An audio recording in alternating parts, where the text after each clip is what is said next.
Good evening. I was going to wear that, but luckily I didn't. Imagine the embarrassment. uest level, please, Grayson. Yeah, I was going to wear that.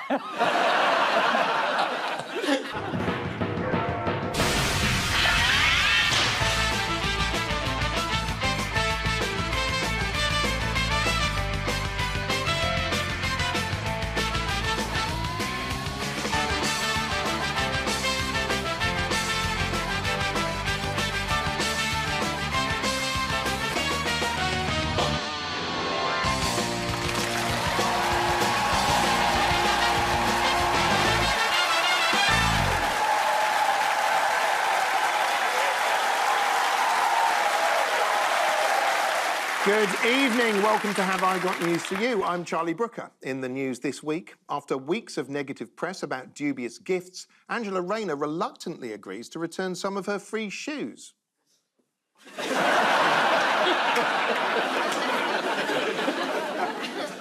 Ahead of a busy day at a global summit, Emmanuel Macron undertakes his daily naked yoga routine, unaware his hotel room curtains are see-through.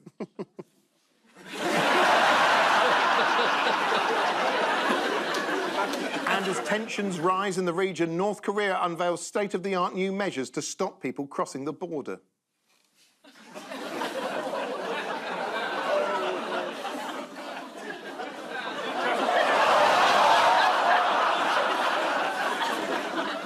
On Ian's team tonight is an artist who's famous for his teddy bear sidekick Alan Measles, although he's thinking of replacing him with a more up-to-date companion, Malcolm Monkeypox.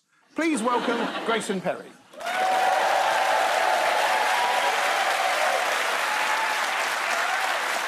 And on Paul's team tonight is a comedian whose dad owned a sex shop. It never affected her life until that traumatic 9th birthday when she asked for a rabbit. Please welcome Angela Barnes.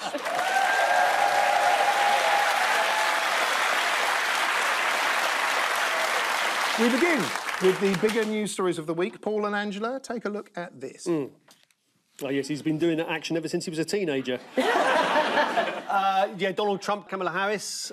This is an American election coming up. And that's the Labour leader, Keir Starmer. Are the Labour volunteers helping with the American election? Yes, this was one case where the journalists were getting a bit overexcited. They were saying, oh, this, you know, the Labour volunteers have gone over to work on Kamala Harris's campaign, and this might affect our relationship with a Trump presidency, as if that was going to be any kind of normal relationship, if, God forbid, he wins.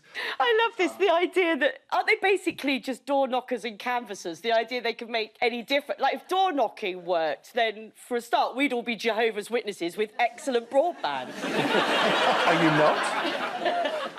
It's a manoeuvre to influence the election in favour of the Democrats. It's been dubbed Operation Zero Difference. And also, Trump made this an issue. The week 100 sort of Labour volunteers coming over. This is the same week that Elon Musk is offering £1 million to any voter. It's essentially an enormous bribe to the electorate. So Trump is saying, what about these volunteers from Britain? They're going to make all the difference. You enter a lottery by signing a petition supporting Trump. It's a bit of a loophole. Yes. And you have to be registered to vote in a swing state. And then you get entry to a prize draw to win $1 million. He's doing this every day. Until the election. Do you know who I feel for with this story? I think of poor old Stormy Daniels sitting at home watching this. Going, they just have to sign a petition and they get $1 million. I only got 130,000. You don't want to know what I had to do.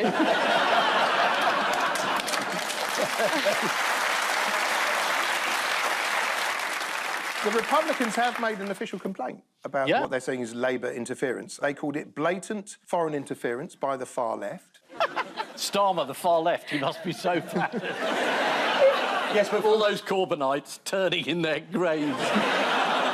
To be fair to them, there is a bit of an unfortunate tradition of the British left trying to influence the US election. Oh, this was the Guardian newspaper. I can't remember which election it was now. A few years back. It was. In 2004, the Guardian ran a letter-writing campaign encouraging Guardian readers to write letters to individuals in US swing states. Yes. They said things like this: please forgive this intrusion. I'm writing to you because I care about America deeply, and you may wonder why on earth your friends in Britain are telling you how to vote. And, oh, America, let us love you again. We might as well have opened with Dear Stupid Yank. How How do you think the Americans responded? They were very angry. They were not delighted. They said things like, get back to your crappy little island with its shitty food. They also wrote back to say, have you not noticed that Americans don't give two shits what Europeans think of us?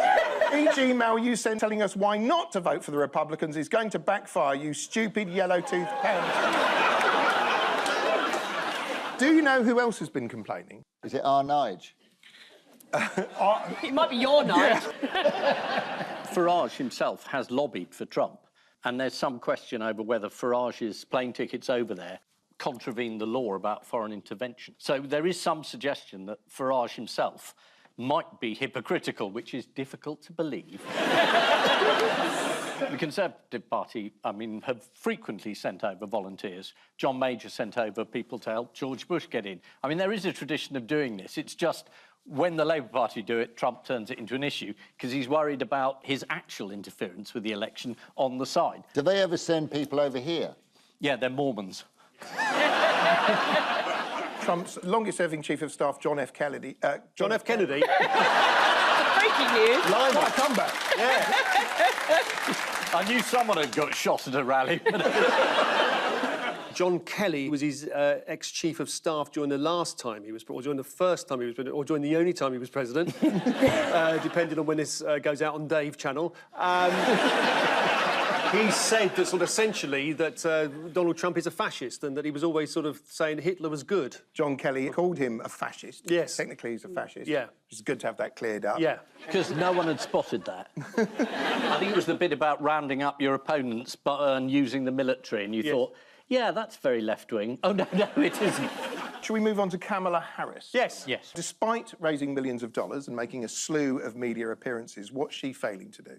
Shift the opinion polls. There was a very cheering poll, though, that said that only about a quarter of America think there'll be civil war. Yes. Trump has been improving in the polls, but getting his voters out is perceived to be one of his main weaknesses. How has he been trying to get people to turn out for him? This is not working at McDonald's, is it? We're coming to that. Oh, well, OK, I'll save that bit then. He's been appearing on lots of sort of incel websites. Yes, and working at McDonald's as well. Too early. We're coming to that. We're coming to that. I'll give you a nod. Give me a nod. I'll give you a nod. OK, yeah, I'll watch out for Yeah, that. 'cause one of the things that's interesting about the US election and across Europe as well is the kind of gender divide now. You're close to what he's been trying to do. It's something to do with gender. He's been appealing to his female base. He said in one speech, get your fat husband off the couch, get that fat pig off the couch, slap him around, get him up. So, Paul... Yes? What do you think Trump might have done this week to appear like a man of the people? He's been working at Burger King.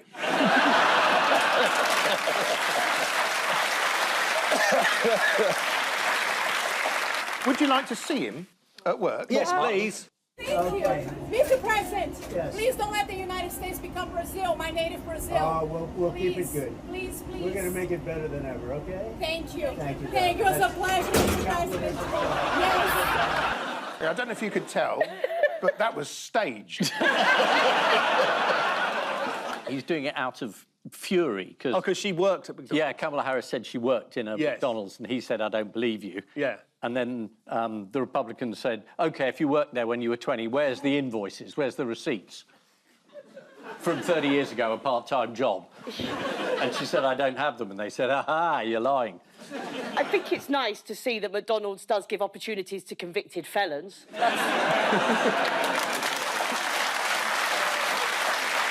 While Kamala has been denouncing Trump as a fascist at her events, what important issue has been on Trump's mind? Oh, is this the size of Arnold Palmer's manhood? Funnily enough, yes. Arnold Palmer, deceased golfing legend, is of great interest to Donald Trump. Do you want to see what he said at a rally the other day? This is a guy that was all man. His man was strong and tough. And I refuse to say it, but when he took showers with the other pros, they came out of there, they said, oh, my God. That's unbelievable. I had to say it. Are we sure he had a big penis, or did it just look big in Donald Trump's tiny hand?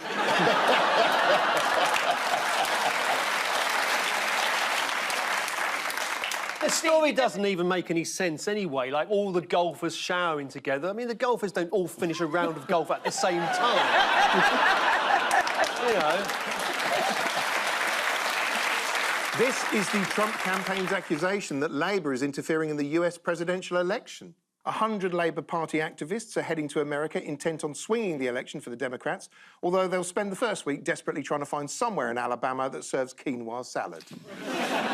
Reacting to the news, a spokesperson for Trump said, every time the British try to interfere in America, it does not end well, starting with the defeat at the Battle of Yorktown all the way up to James Corden's chat show. Ian and Grayson, take a look at this. OK, that's Keir in the call centre. Your call's important to us. They've given her control of Kia. There's the Wester. This is basically because everything is falling apart and there's no money to fix it. So, would you like to play a fun little game instead? Yeah, sure. course What's we the would. game? Yeah. Is it called Have I Got News for You? In honour of Labour's attempts to fix, change or otherwise patch up the country, we're playing a little game called Back, Sacked or Cracked.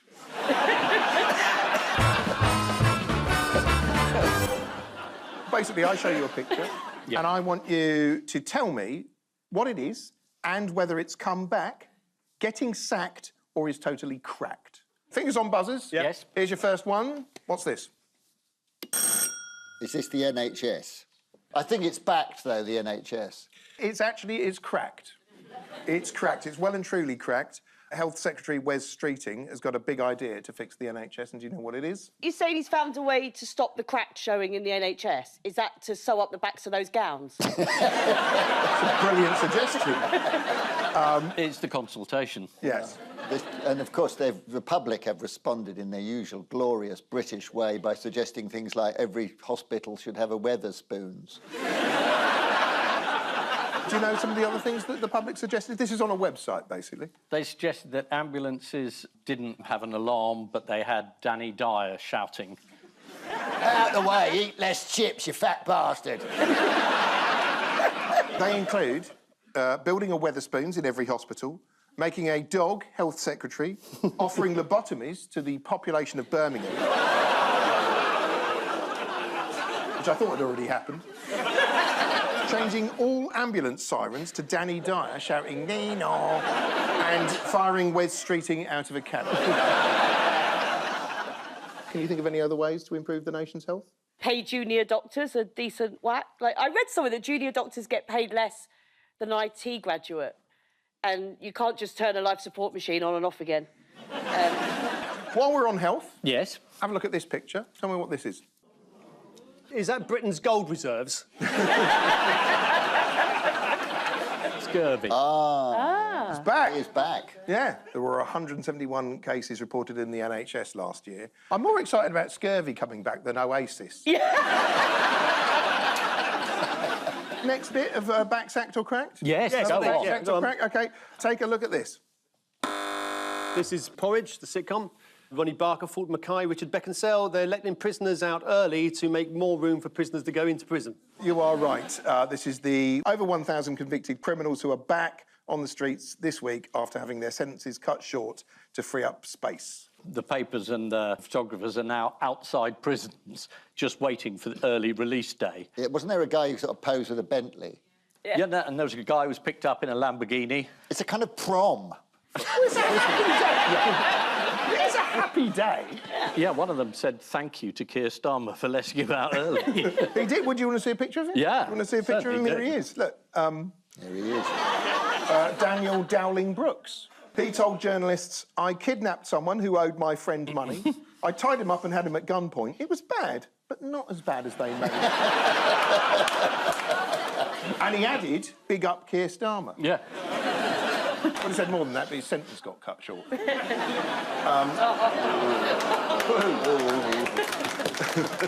Very good. There's a moth flying around. Yeah. I think it's jumped out of the script.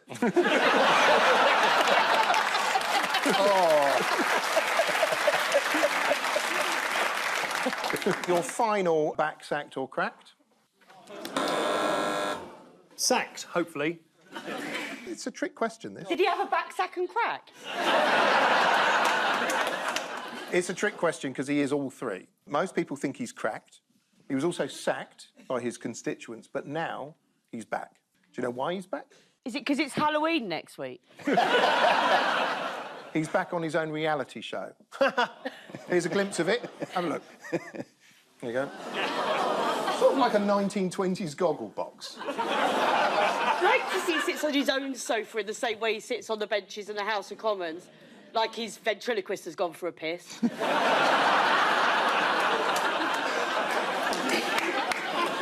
you know what it's called, his show? At Home with the Rees-Moggs. Nearly, it's Meet the Rees-Mogg. Oh, Meet the Rees-Moggs. Should have called it Country File.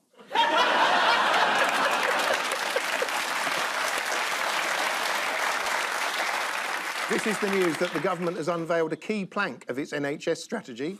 It's called Wes Street. One major part of the government's health policy is for the NHS to introduce a digital approach, something the Royal College of Proctologists has been practising for years. More than 1,000 prisoners have been released early because of overcrowding. One was asked if he'd be celebrating with a wild night of drink, drugs and casual sex. He replied, "I've had enough of that inside for the last 4 years." So to round two, the picture spin quiz. Fingers on buzzers again, everyone.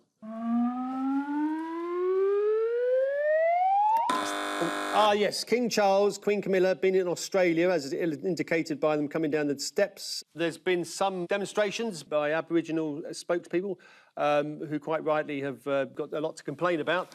Yeah, so there's a big talk about whether Australia should become a republic. You're absolutely right. This is Indigenous Australian Senator Lydia Thorpe. Yes. She heckled the King during a reception at Parliament House in Canberra. She shouted, "You committed genocide against our people. You are not my king. Fuck the colonies." I think they've already done that.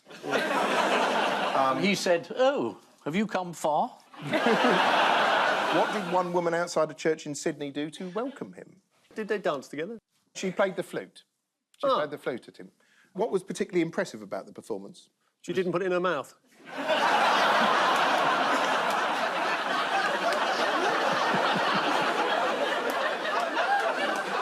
What was impressive was that she'd only learned how to play God Save the King that very morning. Do you want to have a look? Yeah, got him. Oh.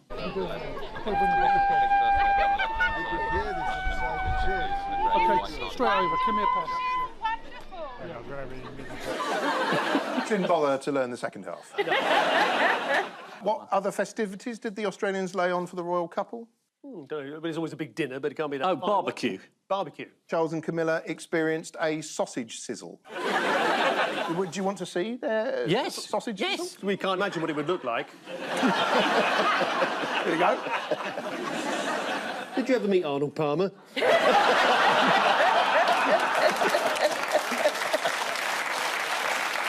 This is the royal visit to Australia, where Charles was heckled and sworn at by an Australian senator. Prime Minister Anthony Albanese said her behaviour was not of the standard Australians expect, because she was sober and didn't punch him. In a speech to Parliament, Charles reminisced about an earlier visit to Australia when he had to contend with brown snakes, spiders and eating unmentionable parts of a bull, after which Ant and Dec gave him 3 stars for camp. OK, fingers on buzzers.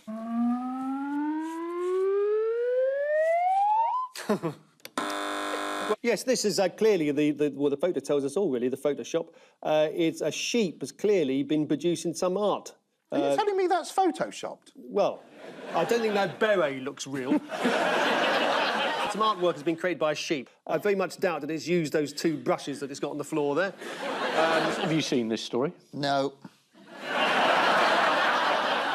There's always an animal doing art whenever I come on. This is the news that a sheep in South Africa has learned to paint. Would you like to see He it? hasn't learned to paint. It's a lie. It just hasn't, though, has it? Do you want to see it? Yeah, well, let's have a look. Yeah. There it is. Are we looking for sheep-based painters' puns here?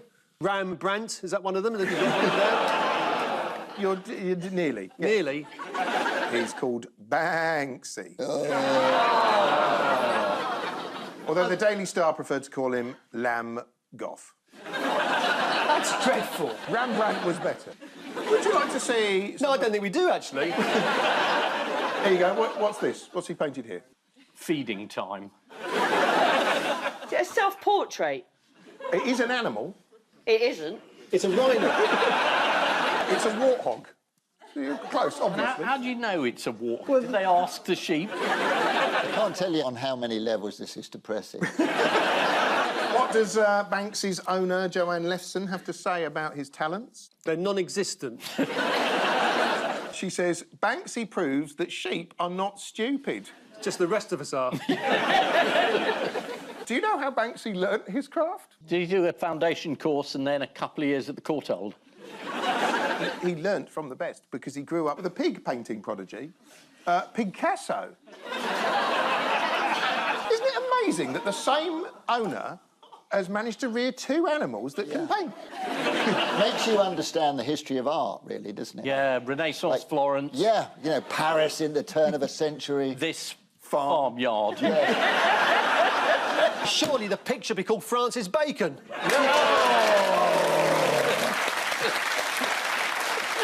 Do you want to know... No. I've exhausted this story. Nearly. I've got some final dregs to squeeze out. Yeah, Because, one day, according to owner Joanne, the sheep picked up a paintbrush in his stall and started painting. Days begin to play, feel alive on New Year's Day.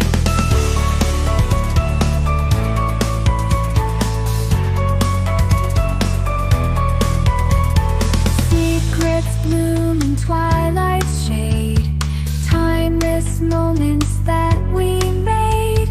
Midnight bells begin to chime. Stop. City lit with neon hues, resolutions made with. What's a paintbrush doing in its stall? Yeah, with paint on it. Yeah. And a canvas. And the owner holding it, rubbing it against his face.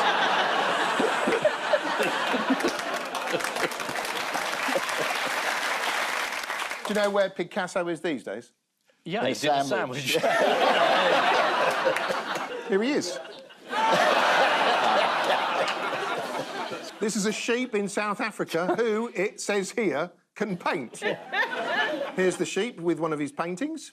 I'd like to think one day we'll see that hanging somewhere for about 6 days until it's nice and gamey. Fingers on buzzers again.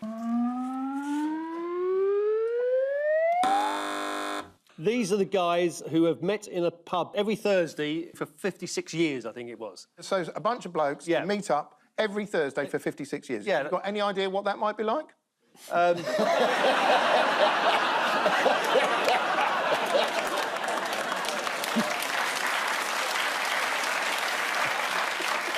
I don't know, because today's Friday. Sorry, I was breaking the illusion there, wasn't I? Yeah, you are breaking the illusion. This is live.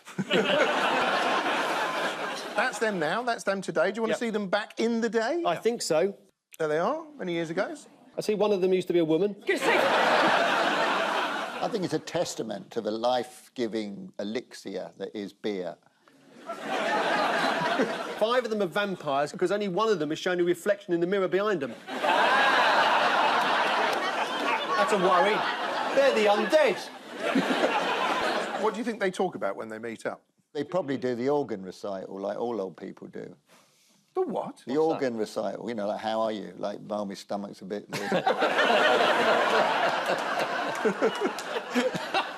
They were interviewed about what their secret is. Is it that 5 of them sleep in coffins filled with the earth from Transylvania? Not to my knowledge, no. They were asked on BBC Radio Sheffield about the importance of men opening up for the sake of their mental health. This is what they said. I think times have changed, haven't they? And especially for men, like talking about feelings, talking about things that you're worried about. Are you good at that? We don't do emotional type stuff. The most Yorkshire thing I've ever seen. You're going to have to say that all again in my ear. You're sacked. Gotcha. OK. Time now. Time now. Time now. Why have you started talking like that? Talking like what? That's how I talk. Time now. We've been coming here 56 years. Time now. You know, you've made me super self-conscious. Yeah. Okay. Well, don't be super self-conscious. Just don't go, time now.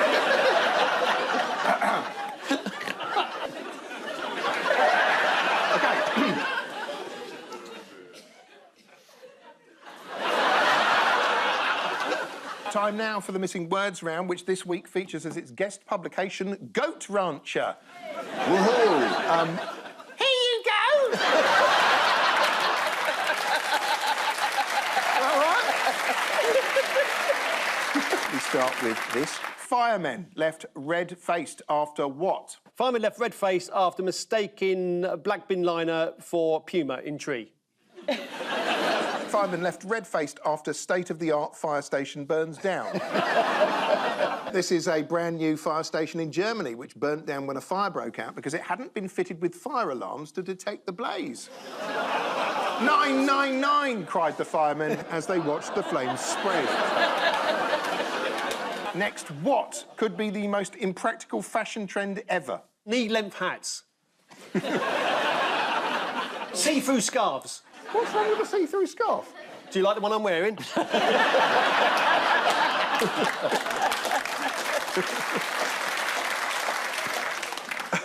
The answer is actually one-legged trousers. That's a skirt. OK, next, if you what, then expect a visit from the Spanish goat police. If you impersonate a Spanish goat, are you a goat? Si, senor. That's eerily accurate. Eerily accurate, that's a Spanish goat. Si, senor. Is that a Mexican goat? No, it's a Spanish goat. Si, senor. It's actually, if you need to verify the identity of your goat, then expect a visit from the Spanish goat police. I hate to say this, but nobody expects a visit. The Spanish goat police.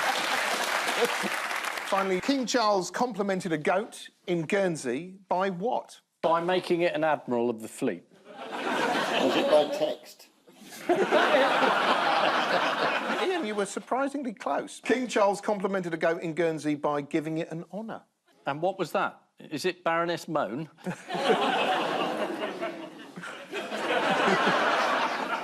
Entirely innocent.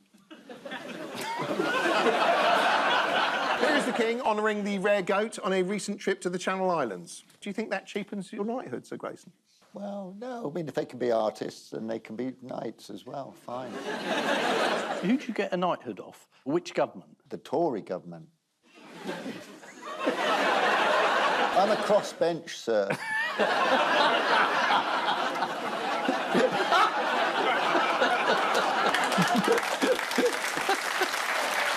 Time up, and the final scores are Ian and Grayson have 5, but Paul and Angela have 7. Well done. However, before we go, there's just time for the caption competition. Ian and Grayson have this. Goat-themed Extinction Rebellion team.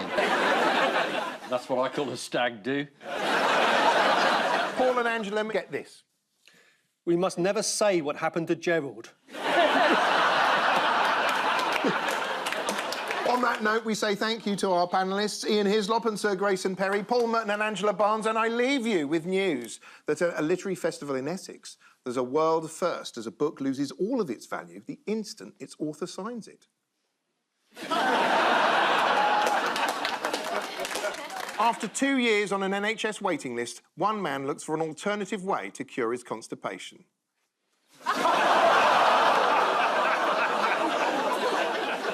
And in Florida, Donald Trump gets Melania to help him with his Halloween costume.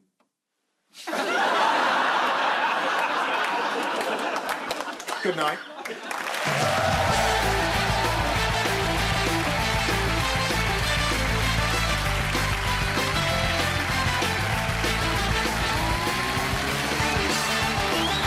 All eyes on the upcoming US election, but what happens once the result is in? Listen to Americast now on BBC Sounds. And one of my favourite shows of the year, starring David Mitchell, press red for cryptic comedy drama Ludwig, now on iPlayer. Never a simple gig for Wiki, The Cleaner is next.